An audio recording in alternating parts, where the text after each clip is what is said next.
Boa noite, meus irmãos, graça e paz no Senhor Jesus. Por favor, abra sua Bíblia em 1 Pedro, no capítulo de número 2.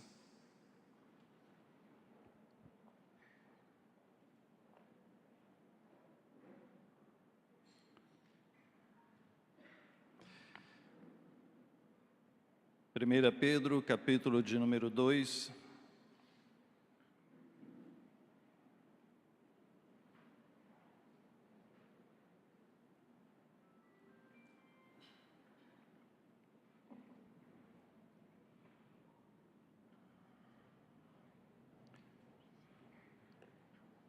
A partir do verso de número 11.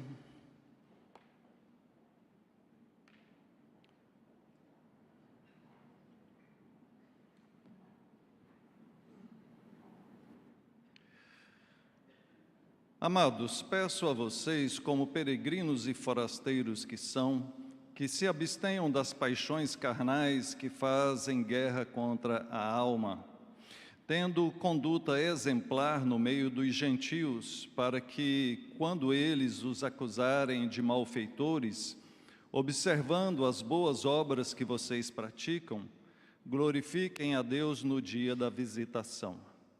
Por causa do Senhor, estejam sujeitos a toda instituição humana, quer seja ao rei como soberano, quer seja às autoridades como enviadas por ele, tanto para castigo dos malfeitores como para louvor dos que praticam o bem.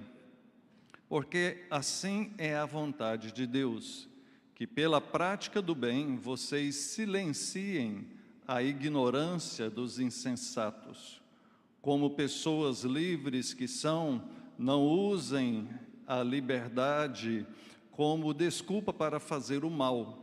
Pelo contrário, vivam como servos de Deus. Tratem todos com honra, amem os irmãos na fé, temam a Deus e honrem o Rei. Vamos orar mais uma vez? Pai, bendito seja o Senhor. Nós pedimos agora graça do alto, que o Teu Espírito Santo nos ilumine e que caia por terra todas as nossas preferências, os nossos preconceitos e que possamos olhar para a palavra do Senhor como ela realmente é, a nossa única regra de fé e prática. Muito obrigado por isso, ó Deus, porque o Senhor não nos deixa entregues a nós mesmos e aos ensinos deste mundo, mas nos deu a Tua palavra para nortear, para nos guiar. Agradecemos em nome de Jesus. Amém. Queridos, quando pensamos em seguir a Cristo, isto nunca foi uma tarefa fácil, nunca foi em nenhuma das épocas. Seguir a Cristo traz para nós um grande desafio, assim como foi para os nossos irmãos do passado. Em tantas épocas, com tantas lutas bem maiores do que as nossas, eles foram desafiados a viver seguindo os ensinamentos da palavra do Senhor. E nós também somos desafiados da mesma forma. E este ano, quando olhamos para o cenário do Brasil, nós estamos diante de um momento muito complicado. Um momento de política, um momento em que essa disputa política nos últimos anos vem tomando rumos muito complicados. Pessoas que estão se tornando cada vez mais aguerridas, nervosas. Aquilo que era para ser uma disputa talvez até saudável, tem trazido uma polarização na nossa sociedade. E nós estamos imersos a isso, não temos como fugir a isso. E estando pregando aqui nessa carta do apóstolo Pedro em sequência, chega esse momento desse texto onde o apóstolo Pedro está instruindo a igreja daquela época sobre um cenário semelhante. Veja, ele escreve para pessoas que viviam espalhadas na província do Império Romano, enfrentando uma verdadeira perseguição social. Eles não estavam ainda sendo lançados aos leões, isso vem um pouco mais à frente, mas mesmo assim eles eram diariamente caluniados, incompreendidos, marginalizados por conta da cultura gentílica daquela época. O Império Romano, ele tolerava todas as religiões, desde que as pessoas prestassem culto também aos deuses deles, inclusive ao imperador, a César.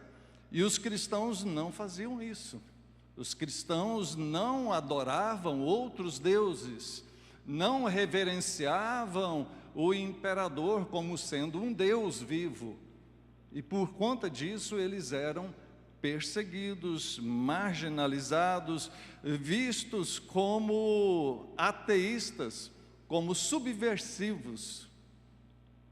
Este é o cenário que eles estavam enfrentando naquela época. É para esse povo que o apóstolo Pedro aqui escreve, mostrando a eles como deveriam se comportar, não chamando a uma revolta política, nem pedindo para eles se isolarem do mundo, mas para ensinar a eles que o Evangelho do Senhor, que a graça do Senhor é que deve moldar a nossa conduta, ainda que seja num ambiente hostil, um ambiente de perseguição, um ambiente contrário aos princípios pelos quais eles viviam e nós vivemos também.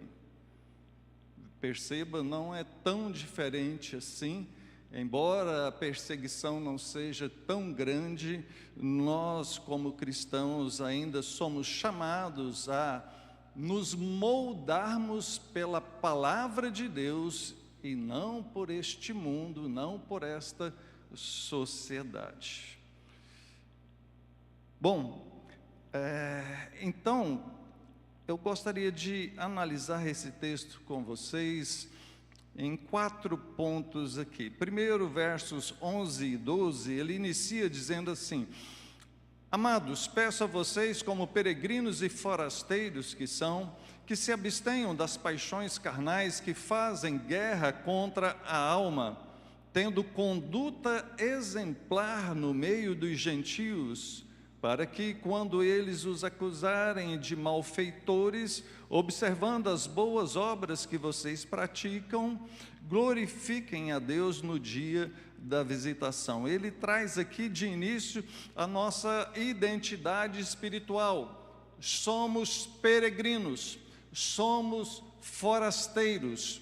A nossa luta, a nossa batalha não é para conquistar esse mundo, não é para nos estabelecer em alguma posição neste mundo. Aqui nós bem sabemos que estamos de passagem e que o nosso lar eterno é no céu, o novo céu, a nova terra preparada pelo Senhor para todos aqueles que Ele mesmo chama.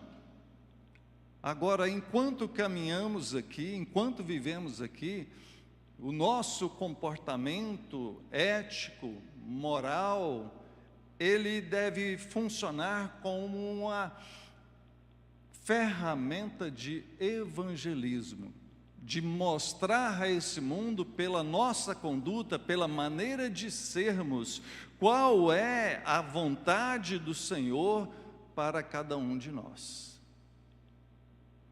E aí ele traz para os irmãos daquela época e para nós aqui também algumas orientações. Veja, viver como peregrinos, forasteiros que somos, nos abstendo das paixões carnais que fazem guerra contra a alma. E nessas paixões carnais, às vezes a gente pensa só em questões sexuais, isso faz parte, mas aqui entra também toda e qualquer paixão pela qual você viva. Há muitas coisas que nós nos agarramos a elas como sendo uma paixão inegociável. Assim acontece com o time de futebol, assim acontece com algumas posições, assim acontece com a questão política. E muito nós temos visto a respeito disso hoje em dia. Parece-me que aquele que tem um pensamento diferente, aquele que tem um partido diferente, aquele que tem um político diferente, é um inimigo, do qual desperta no outro um ódio.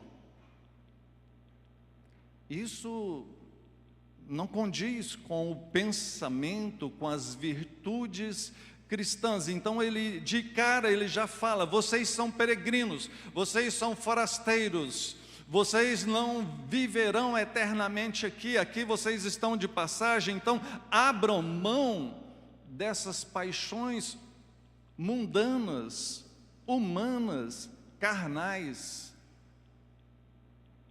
porque elas guerreiam contra a nossa alma, guerreiam contra os princípios que somos chamados a viver. Quando o apóstolo Paulo escreve ali a carta aos Gálatas, mostrando a obra da carne e o fruto do Espírito, ele mostra justamente isso, como são os sentimentos e as práticas dos não cristãos e como deve ser os sentimentos, as práticas nossa, que somos povo de Deus. Ele diz, verso de número 12, que devemos ter uma conduta exemplar no meio dos gentios, para que quando eles nos acusarem de malfeitores, e esse malfeitores aqui, você entenda que para eles naquela época, como eles estavam hostilizando os cristãos, eles criavam algumas teses absurdas. Por exemplo, eles acusavam os cristãos de serem canibais, porque eles comiam da carne e do sangue de Cristo. Eles acusavam os cristãos de praticarem incesto, porque eles se casavam entre irmãos, né? Tinham filhos com irmãos, porque nós nos chamamos de irmãos em Cristo. Essas calúnias eram espalhadas e difundiu-se a ideia de que os cristãos então eram malfeitores, pessoas mal vistas pela sociedade, verdadeiros hereges aos olhos deles. Por isso é que ele diz aqui que nós devemos ter uma conduta exemplar, porque estas pessoas, quando observarem nossas boas obras, eles vão glorificar a Deus no dia da visitação. O que vem a ser esse dia da visitação? É muito mais do que o dia da volta do Senhor, como alguns interpretam. Na verdade, a maioria dos teólogos interpretam como o dia que o Senhor visitar uma determinada pessoa. Imagina num descrente, num ímpio, que perseguia cristãos, que hostilizava cristãos, mas que um dia o Senhor vai até ele, o ilumina, o converte, o transforma. Esta pessoa agora convertida, ele se lembra de tudo que falou de tudo que pensava sobre os cristãos, e agora eles glorificam a Deus, percebendo que os cristãos estavam agindo corretamente. Esse dia da visitação que aqui é mostrado é o dia que o Senhor vai ao encontro e converte um malfeitor, converte uma pessoa. Ou seja, nós devemos ter essa conduta exemplar, uma conduta perfeita, uma conduta que reflita as virtudes cristãs, porque esse testemunho, esta maneira de viver, ela está sendo uma pregação, um evangelismo, uma influência positiva. Ora, se você vive junto com várias outras pessoas e todos fazem coisas erradas e você faz também, que diferença existe? Agora, se em meio a várias pessoas fazendo coisas erradas, uma não faz, uma faz o que é certo, o que é honesto, o que é justo, o que é correto, esta pessoa, querendo ou não, irá influenciar as demais. Somos influenciados tanto pelos maus exemplos, como também pelos bons exemplos. E é isso que a palavra de Deus está nos chamando aqui, a termos um bom exemplo. Calvino, ao comentar esse trecho aqui, veja só, ele enfatiza que o mundo decaído sempre usará a calúnia para tentar obscurecer o evangelho, transformando a própria virtude cristã em um crime. Você já percebeu que algumas questões hoje, quem faz o que é certo é zombado, é ridicularizado? Parece-me que para uma certa quantidade de pessoas da nossa sociedade, o que é bonito, o que demonstra uma pessoa esperta, é aquele que faz o que é errado. Aliás, para a sociedade, esse conceito de certo e errado está totalmente deteriorado. A segunda questão, versos 13 a 15.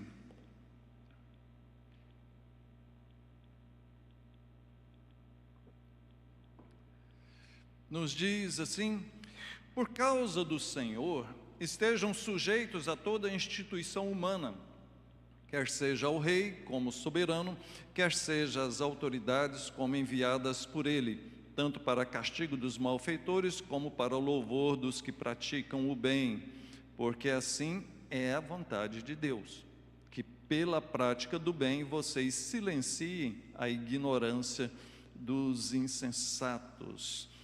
Coloquei um título aqui como a legitimidade das instituições e o nosso dever de submissão a essas instituições, porque é disso que Pedro está tratando com aquele povo.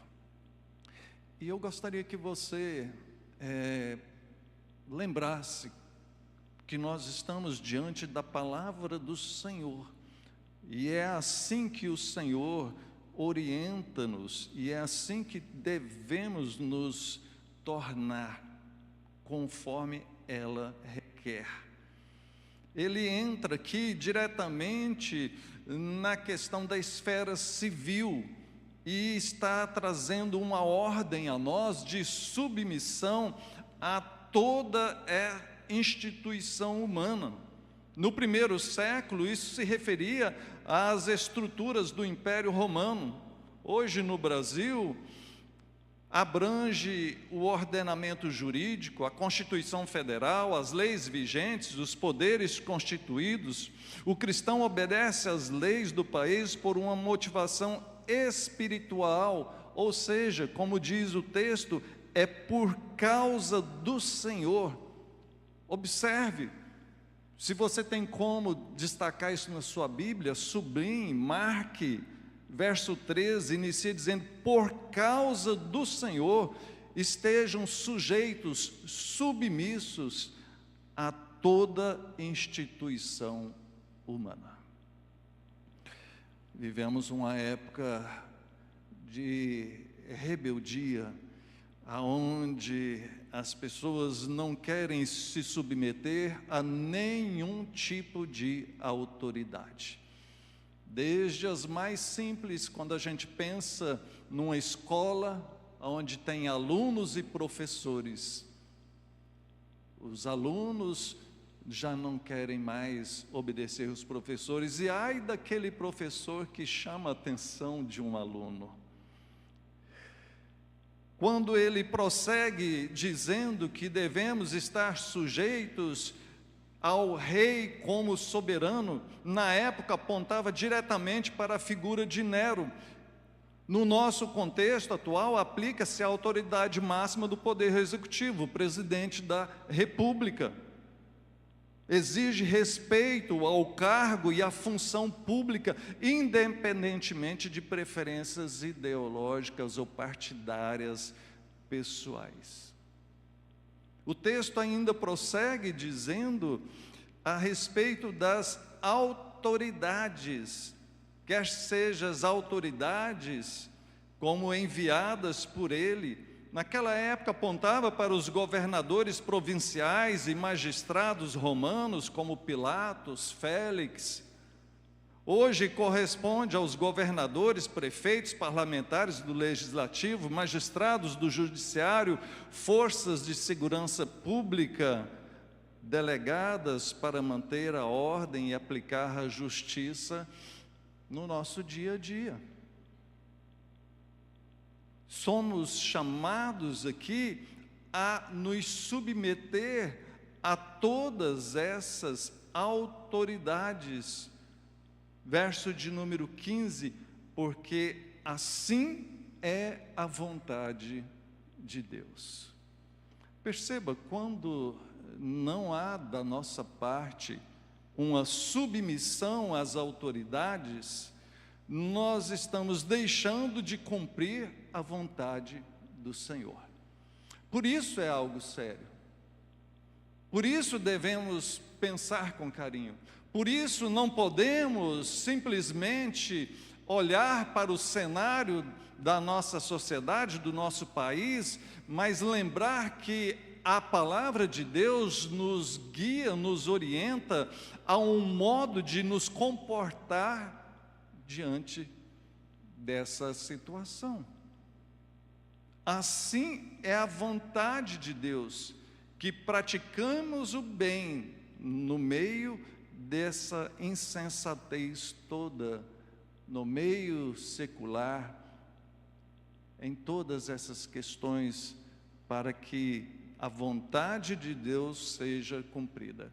É um chamado aqui à santidade na vida prática, a uma vida guiada não pelas paixões mundanas, partidárias, ideológicas ou coisas do tipo, mas sim um amor ao Senhor, uma obediência ao Senhor que nos leva a ter uma vida certa, uma vida agradável ao Senhor. Ou seja, a submissão civil, então, deve ser praticada porque é a vontade de Deus. Agora percebam, caminhando um pouquinho mais aqui, sobre a natureza da verdadeira liberdade cristã. Ele diz no verso 16, como pessoas livres que são, não usem a liberdade como desculpa para fazer o mal, pelo contrário, vivam como servos de Deus. Os irmãos daquela época já experimentavam a verdadeira liberdade, livres da condenação eterna, livres do pecado, livres da tirania do pecado.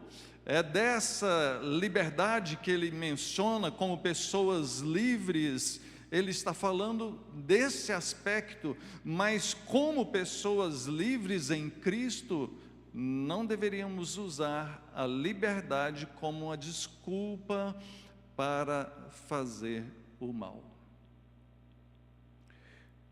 Há pessoas que às vezes se esquecem desse pequeno detalhe, mas uma vez salvos por Cristo, somos livres, mas ao mesmo tempo a Bíblia nos chama de servos de Deus. Ou seja, pessoas que pertencem a Deus.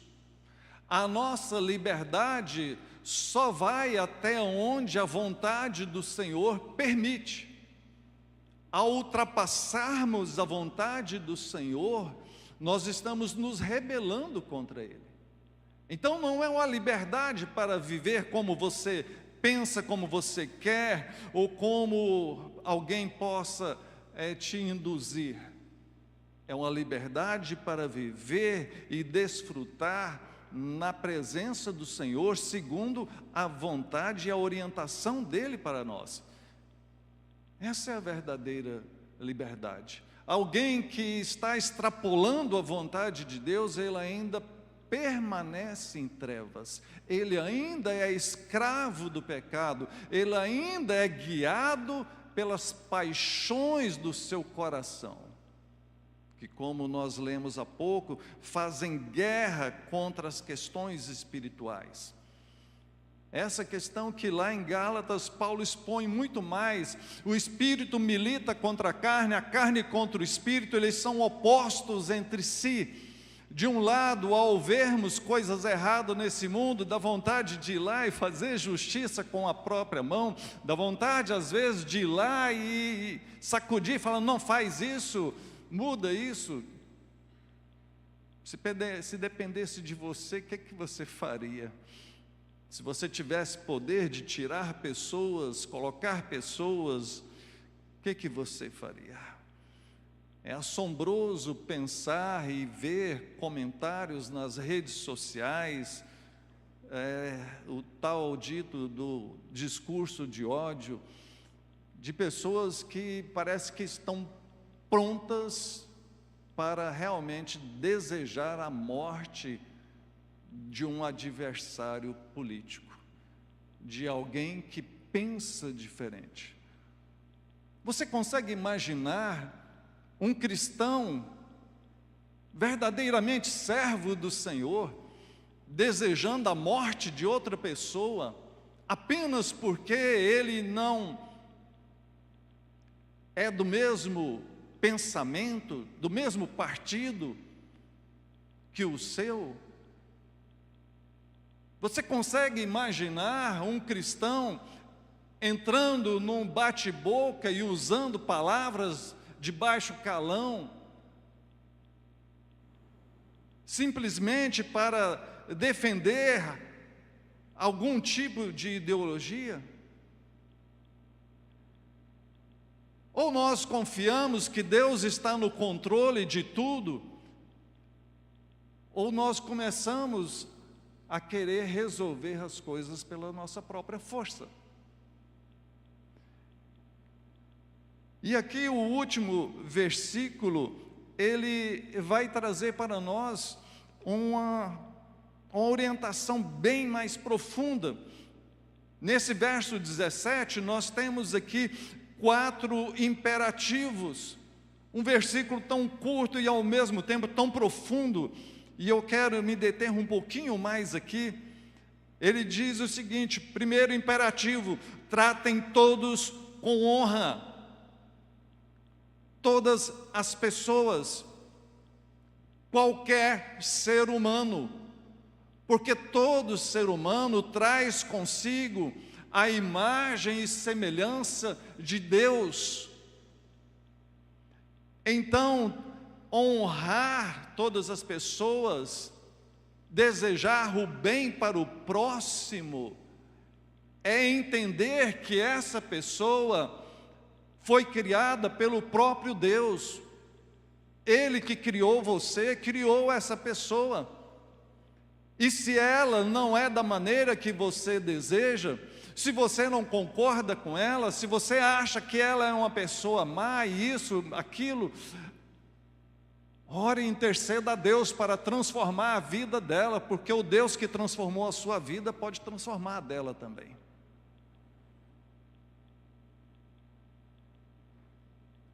Perceba É a Bíblia que está dizendo tratar a todos com honra, com dignidade, essa dignidade que é intrínseca a esse ser humano criado pelo próprio Deus.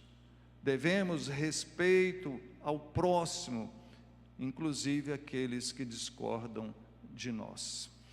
Ele fala na sequência: amem os irmãos na fé.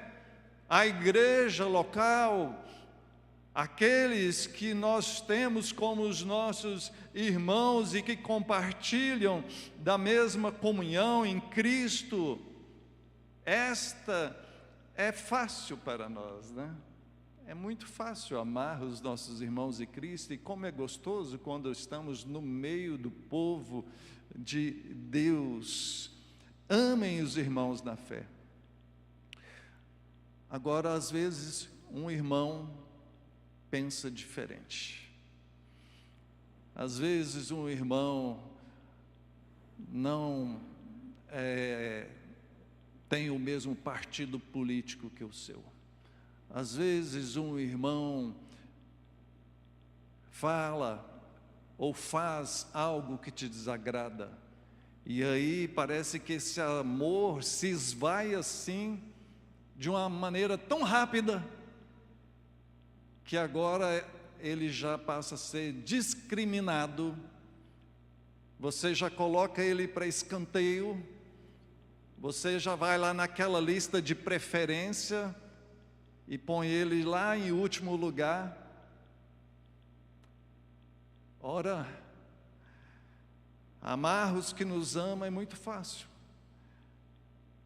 mas somos chamados a amar a todos os irmãos, aqueles que não pensam igual, aqueles que dão trabalho, aqueles que às vezes estão desviados. Esse não vem mais na igreja, não é mais irmão. Você sabe os planos de Deus na vida dele? Você sabe o que Deus está fazendo? Você sabe os tropeços que ele teve para chegar no momento que ele está? Tenha misericórdia, ame, ore, interceda por esta pessoa. É assim que vamos cumprir isso aqui, de amar os irmãos na fé. Ele diz: temam a Deus. O temor a Deus, a devida adoração a Deus, a reverência absoluta ao Senhor, é Ele o merecedor de toda a nossa lealdade. É só a Ele que dobramos os nossos joelhos, é só a Ele que fazemos as nossas orações, é só a Ele que confiamos o nosso futuro e a nossa segurança. Há de termos esse temor, porque veja bem, o temor tem a ver também com o respeito. O temor tem a ver, e às vezes nós, pregadores, hesitamos um pouco de falar a respeito disso. Não é ter medo de Deus, porque Deus não é mau, Deus é bom. Sim, mas Deus é justiça também, e havemos de ter um certo medo, no sentido positivo, de saber que se agirmos mal, Ele, como um pai, vem e nos corrige.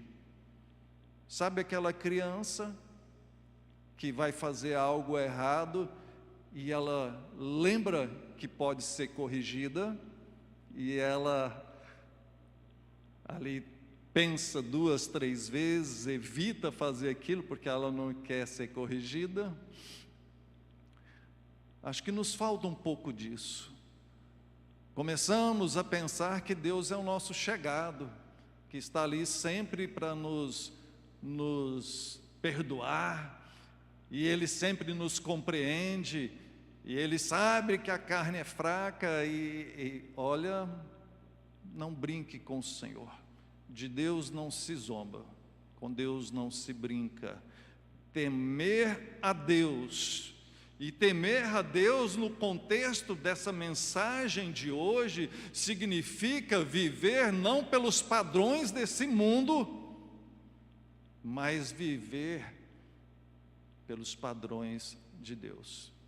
Domingo passado, o reverendo James pregou sobre idolatria, sobre bezerro de ouro, um sermão fantástico. Se você não ouviu, você vai no YouTube e ouve. E eu entrei no carro e fui embora, falei assim, meu Deus, será que eu tenho algum bezerrinho de ouro? É esse temor que nos falta. Às vezes nos achamos bons demais. Nós não somos. Só existe um que é bom. O próprio Senhor Jesus falou, só existe um que é bom, é Deus. E ele encerra o texto dizendo, honrem o rei, o governante civil. Nós devemos a devida deferência cívica, cortesia institucional, a obediência legal. E veja, aqui nós precisamos entender o contexto. Pedro está falando para os irmãos daquela época que eles deveriam honrar o rei, e o rei ali era Nero, um monarca ímpio, imoral, violento. E é importante você entender aquilo que a teologia nos orienta, a fazer uma separação entre o cargo divino e o ocupante decaído. O que somos chamados aqui a honrar é este cargo, e não a pessoa em si. Agora, se Deus colocou essa pessoa nesse lugar, enquanto ela está ali, por conta desse cargo, que à luz das Escrituras é instituído por Deus, devemos dar a devida honra. Essa é a obrigação como cristão. Se você é um cristão, se você é um discípulo de Jesus, se você crê na Bíblia, você precisa entender isso. E aqui, Calvino, mais uma vez, ele nos ajuda a entender isso. Nas Institutas, no livro 4, ele aborda esse tema e ele argumenta o seguinte: mesmo um governante tirano ou ímpio é um reflexo do juízo ou da providência oculta de Deus sobre uma nação. Devemos a esse governante o respeito devido ao cargo público, pois a função em si continua sagrada diante de Deus. O mau testemunho do governante será julgado no tribunal divino. O nosso dever é cumprir a nossa parte, mantendo o testemunho da igreja limpa. Se você se revolta, se você age de uma maneira aí fora, tentando falar mal, denegrir, desrespeitar, insultar, ou essas atitudes agressivas que a gente tem observado, você está com uma atitude anticristã, contrária ao que deveria ser. Como deve ser uma atitude de um cristão? De dar um bom exemplo, de crer que Deus é o Senhor eterno, que tudo está debaixo do controle dEle, e que devemos orar a Ele, buscar a Ele. Se a situação não está boa, devemos recorrer ao Senhor. O limite dessa honra é claro: se a autoridade decretar algo que viole diretamente a palavra de Deus, o temor de Deus prevalece sobre a honra ao rei. Conforme a própria Bíblia diz, importa antes obedecer a Deus do que aos homens. Mas veja, muita atenção quanto às atitudes, ao que está tomando conta do seu coração, referente a tudo isso. Partindo para a nossa conclusão, queridos, a nossa identidade, como peregrinos e forasteiros, lembrar que nós em breve estaremos no nosso lar celestial. Nós já temos um rei sobre nós. é o nosso Senhor Jesus. Enquanto estamos caminhando neste mundo, autoridades se levantam, autoridades caem, vêm uns e saem, vêm outros, e tudo passa, mas a palavra do Senhor permanece eternamente. Se há tempos difíceis, se há governantes difíceis, devemos enxergar isso também como um juízo de Deus sobre a nação. E se nós estamos nessa nação, devemos clamar: tem misericórdia de nós, Senhor. Tem misericórdia de nós. Alivia o peso da tua mão sobre nós. Não tente resolver as coisas na sua força. Nós resolvemos na força do Senhor. É Ele que nós recorremos. Somos chamados a viver uma cidadania exemplar. Seja um bom cidadão. Procure viver de maneira correta, procure dar um bom testemunho, procure ter palavras positivas, palavras de fé.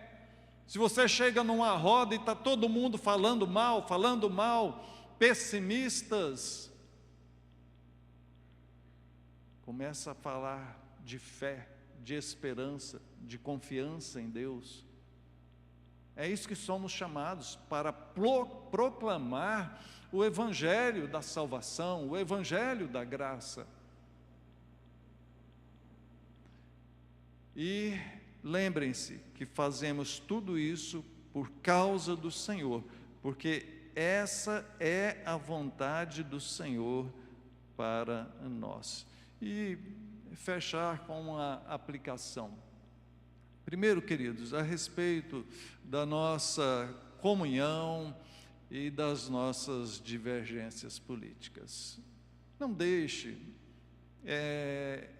essa briga política atrapalhar a sua fé, atrapalhar a sua comunhão.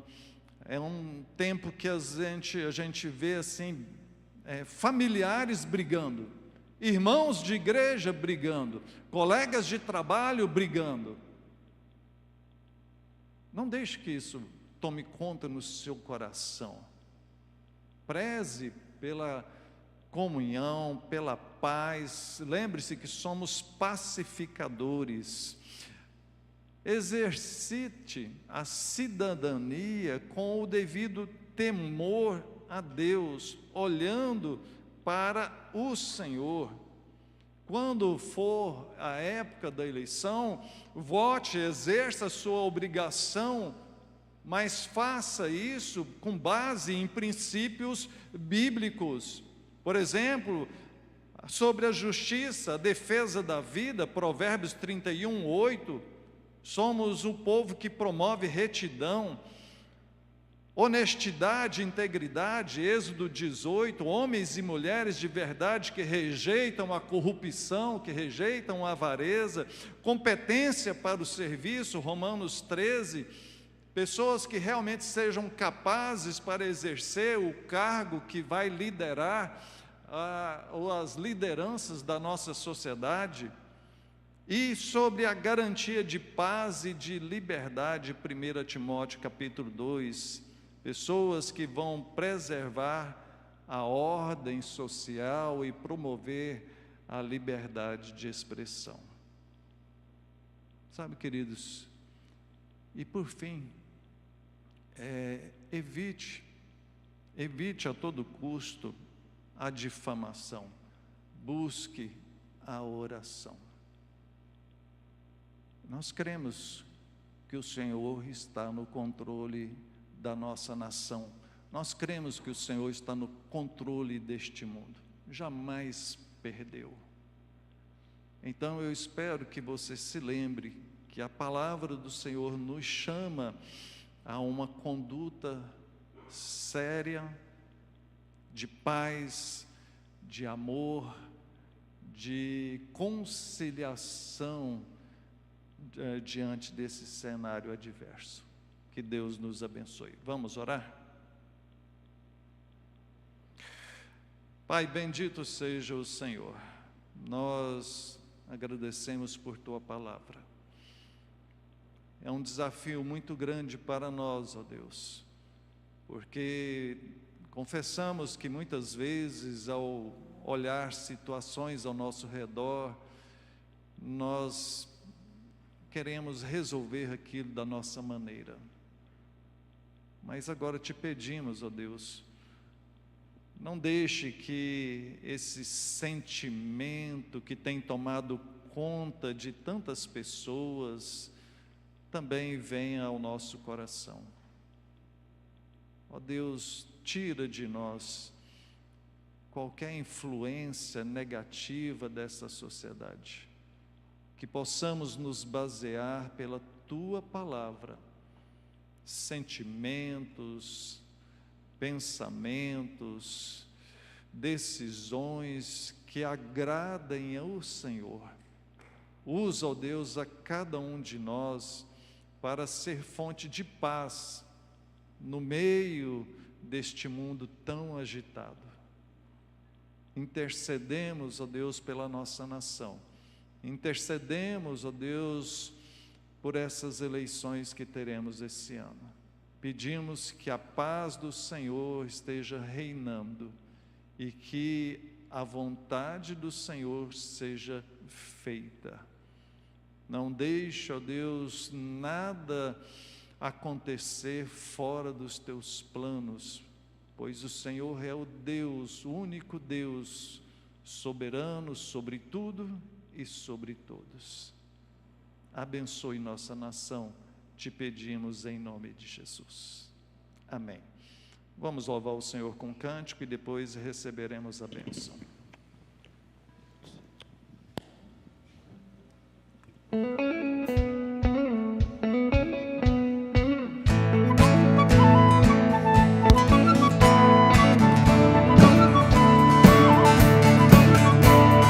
Graça me alcançou, pra Ti quero viver, compartilhar do Teu grande amor.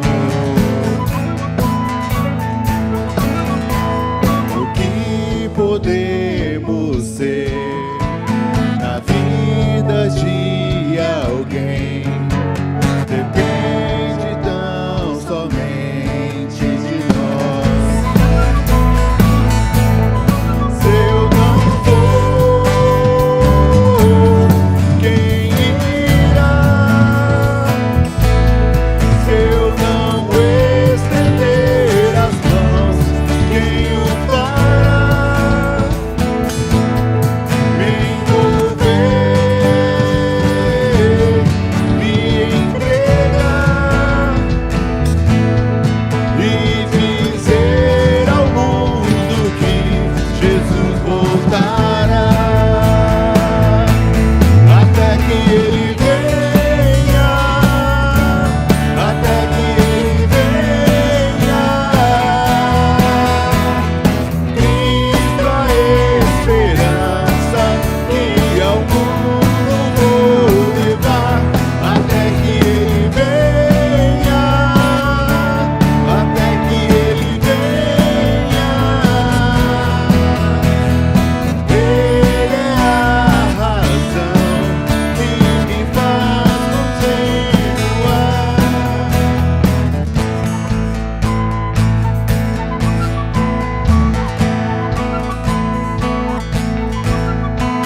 A graça me alcançou, pra Ti quero viver, compartilhar do Teu grande amor. O que podemos ser na vida de alguém depende tão somente de nós.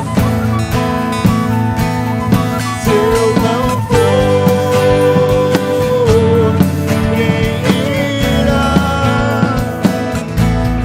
Se eu não estender as mãos, quem o fará? Me envolver,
Fiquemos de pé.